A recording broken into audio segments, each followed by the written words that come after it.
Et yo tout le monde, c'est Rétro, bienvenue dans cette nouvelle vidéo. Aujourd'hui on va parler de Bendy and the Ink Machine sur Nintendo Switch. C'est parti.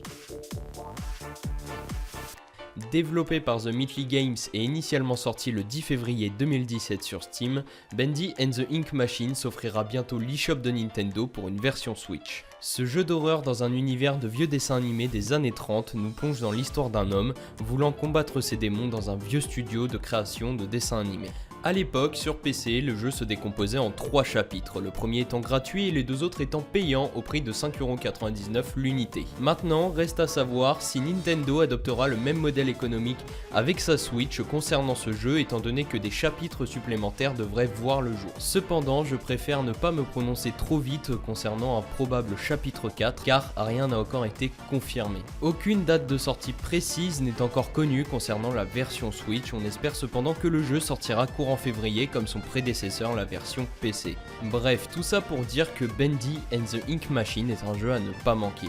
Si vous n'avez pas eu l'occasion d'y jouer sur PC, eh bien foncez et attendez-le avec impatience. C'est un jeu d'horreur comme on en fait rarement aujourd'hui et un jeu qui a su se démarquer. Le fait de faire un puzzle game mélangé à un jeu d'horreur et le tout dans un univers de vieux dessins animés des années 30, c'est ça qui fait sa force et c'est ça qui fait son identité. Et franchement, même si le jeu a été développé sous Unity, il n'en reste pas moins excellent. Le jeu est bien exécuté, agréable à la vue, les graphismes sont beaux et surtout, même si l'histoire est un petit peu banale aujourd'hui, certains personnages sont quand même attachants. Et en disant ça, je pense notamment à Boris, ce personnage qui va nous aider tout au long de l'aventure.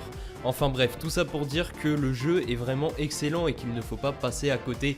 Par moments, il m'a même rendu nostalgique d'une époque du jeu d'horreur désormais révolue. Je pense notamment à Amnesia The Dark Descent. Le gameplay s'en rapproche pas mal et en ce qui me concerne, c'est tant mieux. Voilà, cette vidéo touche à sa fin. Je pense avoir fait le tour concernant Bendy and the Ink Machine. J'espère que ce format de vidéo vous aura plu malgré le fait qu'elle aura été relativement courte. N'hésitez pas à me faire part de votre avis en commentaire et n'hésitez pas également à écrire des commentaires constructifs pour m'aider à m'améliorer. J'espère que cette vidéo vous aura plu. C'était Rétro et n'oubliez pas, le jeu vidéo relève de l'imaginaire. Rien n'est vrai, donc tout est permis.